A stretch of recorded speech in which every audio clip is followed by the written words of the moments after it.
Bonjour à toutes et à tous, c'est Stéphane pour la chaîne Foilier, je vous remercie de me retrouver chez moi et donc chez vous. Dans très exactement 6 jours, on va être appelé aux urnes pour élire nos députés. Donc c'est une élection qui est très importante. Vous savez comment fonctionne la démocratie française. Vous savez que notre Parlement est divisé en deux chambres, l'Assemblée nationale et le Sénat. Nous n'avons pas la possibilité d'élire les sénateurs, mais nous avons la possibilité d'élire nos députés à l'Assemblée nationale. Et donc de choisir des personnes qui vont représenter au mieux, on l'espère, nos intérêts. Et sur cette chaîne, on s'intéresse à la question de la violence masculine, et donc on pourrait se demander quels sont les partis qui prennent, on va dire, la question de la violence masculine le plus au sérieux. Et on va se concentrer sur cet épisode sur le Rassemblement national, dans la première partie de l'épisode, et puis je vais vous donner ensuite un exemple pour vous expliquer pourquoi ce que propose le Rassemblement national, en ce qui concerne la lutte contre les VSS, est largement insuffisant, c'est le moins qu'on puisse dire, pour ne pas dire un vrai foutage de gueule. Comment on va faire pour ça ? Parce que la campagne du Rassemblement national, elle se fait quasiment sans programme. Le programme du Rassemblement national, là, actuellement, est complètement vide. Il n'y a quasiment rien. Alors, il y a des grandes idées qui sont lancées à gauche, à droite, comme ça. En revanche, si on prend leurs mesures qu'ils avaient proposées pour le programme de Marine Le Pen en 2022, qui semble correspondre à la ligne qu'ils suivent actuellement aujourd'hui, parmi les 22 mesures, on peut quand même noter qu'il y avait une mesure qui a été prise à propos des VSS. Et c'est intéressant parce que cette mesure-là, elle est évidemment non seulement complètement insuffisante, alors on leur fera remarquer que quand ils sont à l'Assemblée nationale, dès qu'il y a des lois à faire voter pour les femmes ou pour les minorités, ils sont les grands absents, soit ils s'abstiennent, soit ils ne votent carrément pas pour. Mais ils ont quand même proposé quelque chose. Donc c'est dans l'onglet numéro 3, faire de la sécurité partout et pour tous une priorité du quinquennat, pour tous et pour toutes du coup. Et il y a quelque chose en fait, à propos des VSS, qui est vraiment très minime, quoi. Bon, alors là, on remarque supprimer toute possibilité de réduction et d'aménagement de peine, en particulier pour les violences contre les personnes. Et on notera, il est quand même très important de le rappeler, qu'une peine d'emprisonnement n'a quasiment pas d'efficacité sur les taux de récidive d'un agresseur sexuel.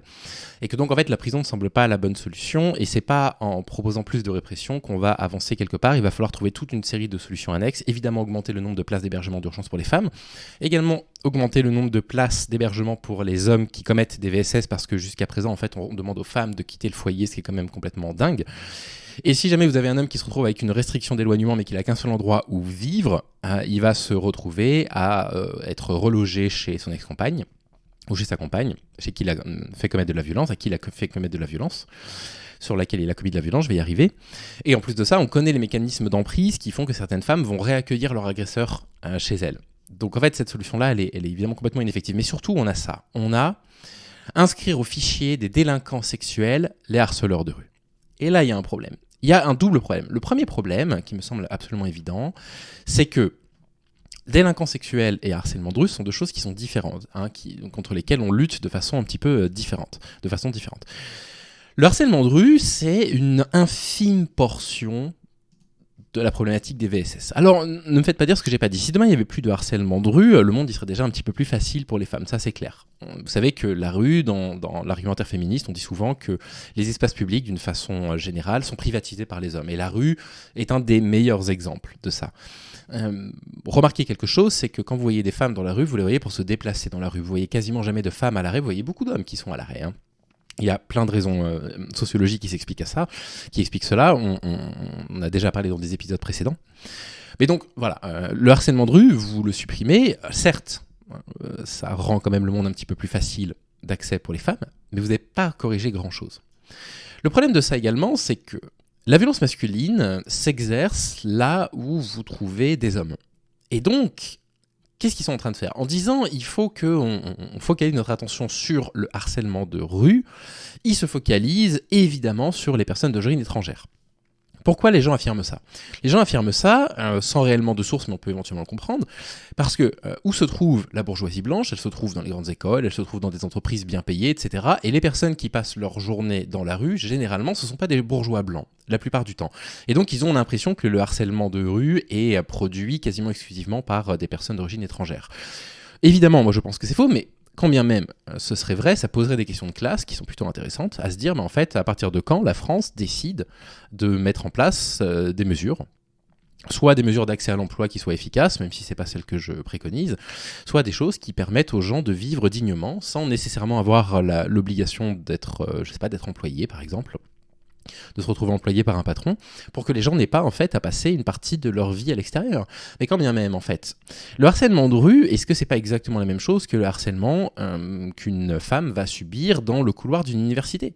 C'est exactement la même chose. Elle va se déplacer, vous avez quelqu'un qui va lui faire une remarque sexiste, c'est exactement le même principe. Le harcèlement de rue, c'est une toute petite partie, une toute petite fraction du harcèlement, mais c'est exactement la même chose que n'importe quel autre type de harcèlement sexiste sur les femmes.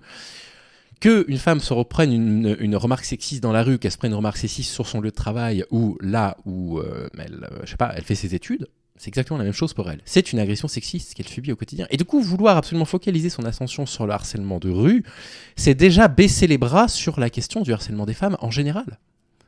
Moi, je ne comprends pas en fait cette mesure. Ce n'est pas une mesure effective. Et vous avez juste derrière, je vais vous donner une illustration de ça dans un instant, une mesure qui dit baisser la TVA de 20 à 5,5% sur les produits énergétiques en tant que biens de première nécessité. Et là, on ferait remarquer que le Rassemblement national avait voté contre une loi quand il avait été réclamé que les protections, par exemple, périodiques, pour les règles, soient gratuites. Ils avaient voté contre à l'Assemblée nationale. Et donc, on voit que dans leur tête, en fait, les produits de première nécessité, ils ne conçoivent même pas que certains produits obligatoires pour les femmes soient des produits de première nécessité. Et donc, c'est très bien, en fait, de vouloir baisser la TVA sur certains produits de première nécessité. C'est une bonne chose, évidemment. Alors, maintenant, il faut voter pour à l'Assemblée quand c'est proposé. Parce que dès qu'il y a des mesures qui sont proposées à l'Assemblée nationale pour le pouvoir d'achat, l'Assemblée nationale vote contre. Donc maintenant, il faut les voter, ces lois, quand elles sont proposées. Mais surtout, en fait, il y a un oubli énorme. Là, il y a un oubli, évidemment, des produits d'hygiène de base que les femmes sont obligées d'utiliser.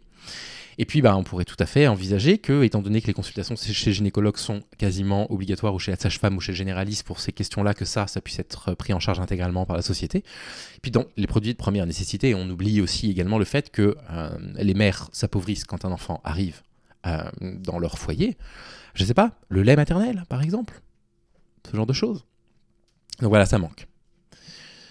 Bref, le harcèlement de rue, d'accord. Ok, on inscrit au fichier des délinquants sexuels les harceleurs de rue, très bien. Déjà, le harcèlement sexuel, le harcèlement de rue sont deux choses qui sont parfois différentes, parfois qui se recoupent, bien évidemment, mais et le reste, en fait.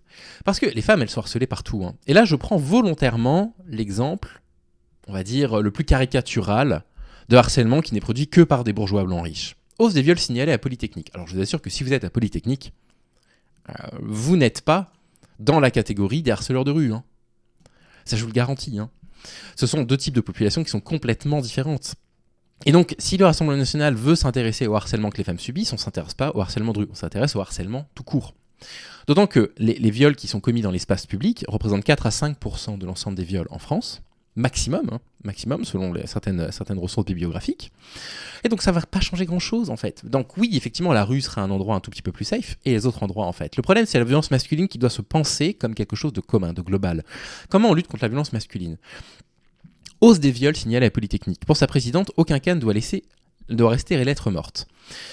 Laura Chobard, présidente par intérim et directrice générale de l'établissement, s'alarme des résultats de la 3e enquête menée par l'IX, avec plusieurs cas de viol et d'agression signalés. L'IX, c'est comme ça qu'on appelle Polytechnique. Cela l'incite à persévérer dans les actions mises en place depuis 2017. Ce qui est très intéressant, je vous laisserai lire cet article si vous le souhaitez, je vous le mettrai dans la description de la vidéo, sans le paywall, c'est que le résultat de cette étude n'est pas publié, c'est pas public. Et c'est pas du tout la seule grande école en France à cacher ce genre d'enquête. Vous avez un subreddit qui parle justement de ça. C'est sur le subreddit que j'ai trouvé d'ailleurs justement l'article sans le paywall. Cet article m'a été envoyé d'ailleurs, je tiens à le remercier, je vais tout de suite revérifier sur Twitter, sur X, qui me l'a envoyé, m'a été envoyé par Mathias de Débat d'idées. Merci encore Mathias.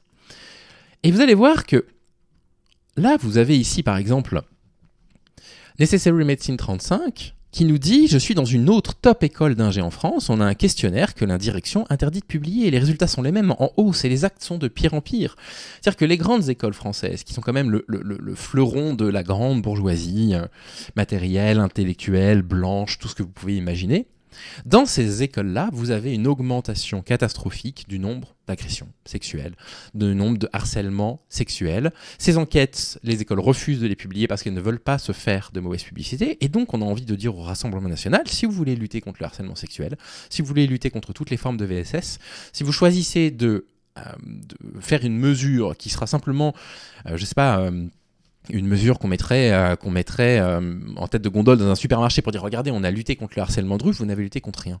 Vous avez lutté contre 3, 4, 5% maximum du phénomène de la violence masculine. Vous n'allez pas améliorer considérablement le bien-être des femmes en France, vous n'allez pas lutter efficacement contre le harcèlement de rue.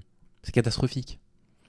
Catastrophique comme mesure. C'est de la mesure purement populiste en fait. Ça, c'est de la mesure xénophobe. Parce que dans la tête des gens, le harcèlement de rue, c'est un truc d'étranger. C'est un truc d'immigré.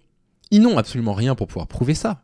Alors moi je vous le dis, moi je pense que c'est faux, que le harcèlement de rue n'est pas majoritairement commis par des étrangers. J'en suis absolument convaincu. Mais quand même ce soit vrai, supposons que ce soit vrai, ça peut s'expliquer, comme j'ai dit dans la première partie de l'épisode, par le fait que le harcèlement commis par des hommes est produit là où les hommes se trouvent.